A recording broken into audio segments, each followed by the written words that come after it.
Welcome, ladies and gentlemen, boys and girls, and everyone else. As I promised, the second Russian movie, it's called Burned by the Sun, by the great Russian director Nikita Mikhalkov, who is also one of the main characters in this movie. This movie was made in the 90s, and it won the Grand Prix at the 1994 Cannes Film Festival, and is one of only 4 Russian films to have won the Academy Award for Best Foreign Language Film. The other 3 are War and Peace, Dersu Zala, and Moscow Does Not Believe which we watched last in time. Tears, which we watched last time. Burned by the Sun. Obviously, I watched the movie, and it is, as I said, I'm a big movie lover, and I watched a lot of movies, and I have to say that this one is definitely in my top 50 movies. Nikita Mikhalkov is, I guess, one of the best movie directors ever, in my opinion. I don't agree with his political views, but that aside, he's not a politician, he's an artist. And we are here to look at his art and see. I'm very curious if you appreciate his artwork. So let's just watch Burned by the Sun.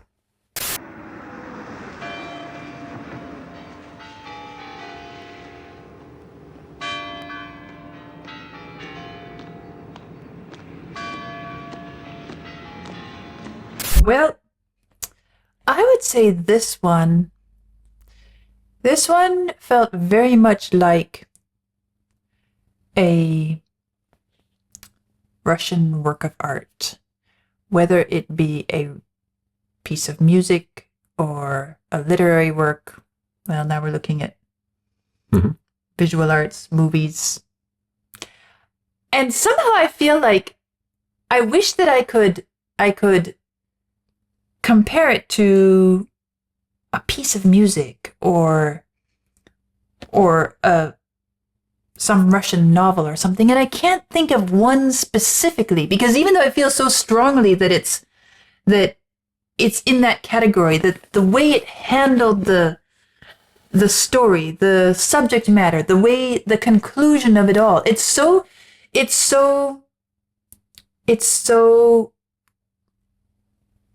inwards looking, it's so tragic, it's so Russian. At the same time, I mean, I'm thinking, okay, Anna Karenina, but it doesn't. There isn't an immediate comparison. Meaning, it doesn't copy anything that I know, but still, it feels like it's handling the story, like it has presented the story in such a classically Russian art form. This movie, well, I shouldn't say reminds me, but it's a movie that I have to set aside one other movie, and you watched that movie, if you remember it. It's called Sophie's Choice. Okay, Meryl Streep. Sophie's Choice, for me, is the best movie to depict the tragedy, the pain surrounding Auschwitz-Birkenau, generally the concentration camps during the World War II. And it's funny because you don't see in that movie, you don't see a lot of footage from the concentration camp. But no, it lets you see the mark that those experiences have left. It's the Not just on the person, but on the world. On the world, on the person. But then it's the moment when Sophie has to choose. And okay, how can you better depict the tragedy than in that way, artistically speaking? Okay, and that reminds me of something that you said several times on Virgin Rock Channel. Sometimes you're more efficient when you want to emphasize something by lowering your voice than by raising up your voice. Sometimes when you want to emphasize something in movie, in this art, visual art, I guess you can be more effective by giving less than more. And it's not only about volume, it's about tone, and it's also quantity. Quantity, exactly. That's a few well-chosen words. Yes. Say far more than a whole volume of outpouring. So the reason why I put Burn by the Sun on beside Sophie's Choice is because out of all the movies that I've seen concerning the Reds, Russian Revolution, Gulag, that period of time, and the suffering of millions and millions and millions of people, I think for me, this one expresses what's the word now? Not in the best way, the fullest way. Comprehensively, the tragedy, the pain, and the sorrow. Although you have zero footage from a gulag, from a concentration camp. Zero, absolutely. But knowing... You get the sense of how incredibly disruptive and destructive it was to the lives of the people, not just on a as a group, but also on an individual level, how it impacted so many individual lives, and the depth, to such a depth. And you also get a sense of the generations deep. For me, it goes deeper than that. It's not only the disruptive in the family, in the society. It's the depth of the inner pain. You put Sophie, the prisoner, the Auschwitz-Birkenau prisoner, and the Soviet colonel. Yeah, side by side, and their experiences. Okay, it's the family, it's the spouse, but it's the child. And the way Sophie, the Polish prisoner, the way the mother Polish prisoner had to say goodbye to her daughter, and the way the Red Army colonel had to say goodbye to his daughter. And it's just, I don't know. Yeah. Everything stops there for me. I don't know. It, in a way, it explains, it tells a small bit of the story behind some of the incredible music that came from that part of the world during that time. And it's interesting. It makes me think of a CD that I have by a Russian baritone singing traditional Russian music, Russian folk songs, and songs about war. And many of them, they are so painful to listen to. I don't even know the Russian language, but the music... But you don't have to. The music is so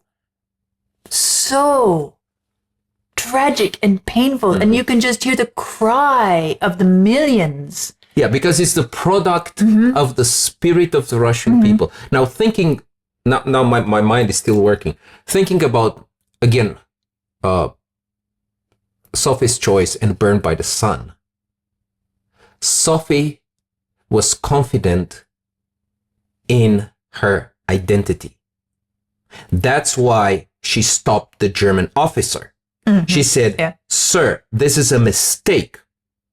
I am a Catholic, and I am a good Catholic.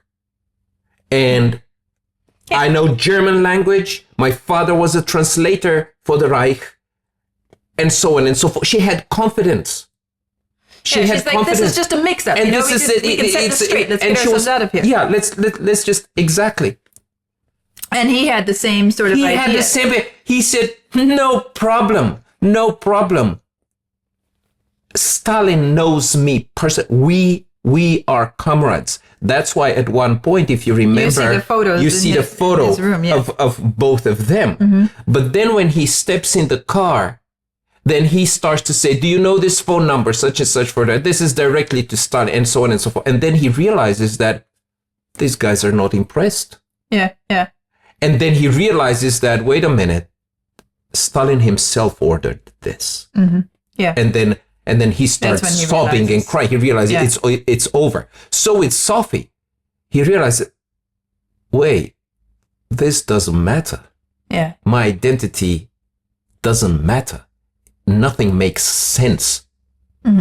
Both, just an individual. Both in Germany and in the Soviet Union, it doesn't make sense. Don't try to make sense. Don't try to relate to these people in a logical way, in a way which makes sense, because nothing makes sense. It's insanity.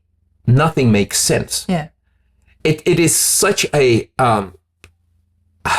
it just hit me. I never thought about this, although I knew the movie. It just hit me right now. I will have to think about these two movies because it's anyway, so back to Burned by the Sun. The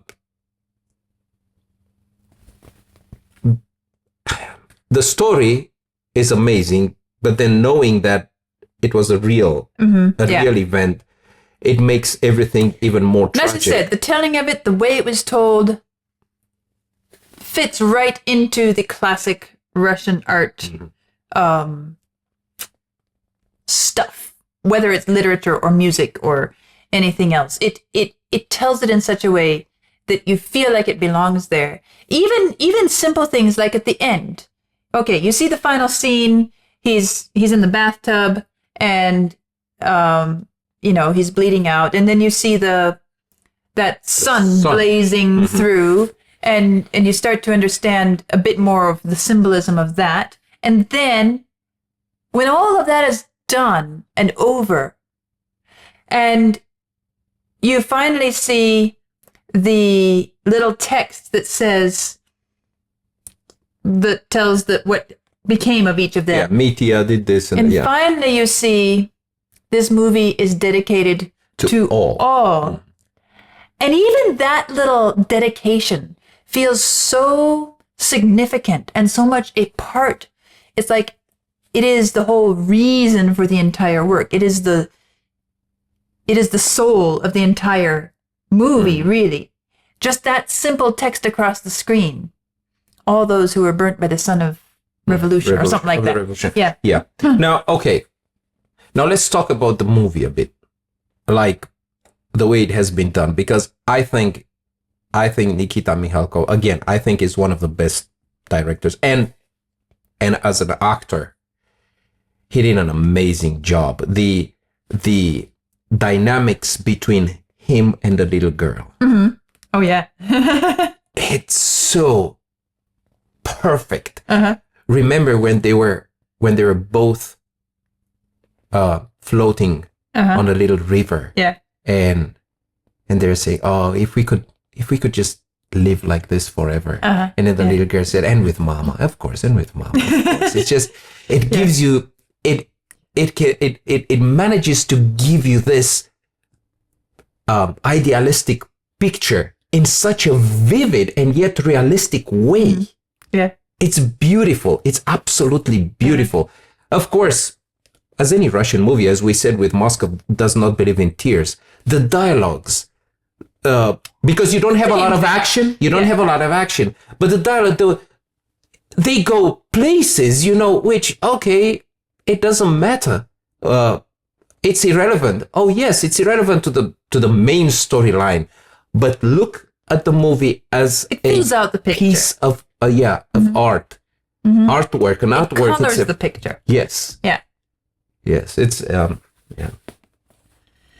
Yeah, really a beautiful movie. One worthy of watching, I think. And to remember. Also worthy to keep remember. That history and the, everything about it, to keep those in mind. Yes. Yeah. I say this very often, but really I mean it. I mean it.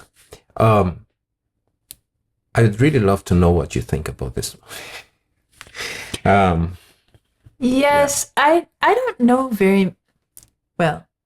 That's kind of irrelevant in a way, but I'm curious how many of you have watched foreign films, Russian films, European films. Oh, you're addressing Americans now. Yes. Okay, because our audience is broader, of course, but those of you who spend most of your time watching American movies, how do you feel these? And are you able to enjoy them? Because they are so different. It's a different pace. It's a different approach. It's almost a different language, kind of like the difference between, say, rock music and classical music in a sense, because they have such a different dynamic. And I'm curious if these kinds of movies impact you. Okay, and so one last question. I have at least one more Russian movie which I would really love you to watch. Let us know if you would be interested in watching one more Russian movie, and if no, why? Yeah. We'll see you next time.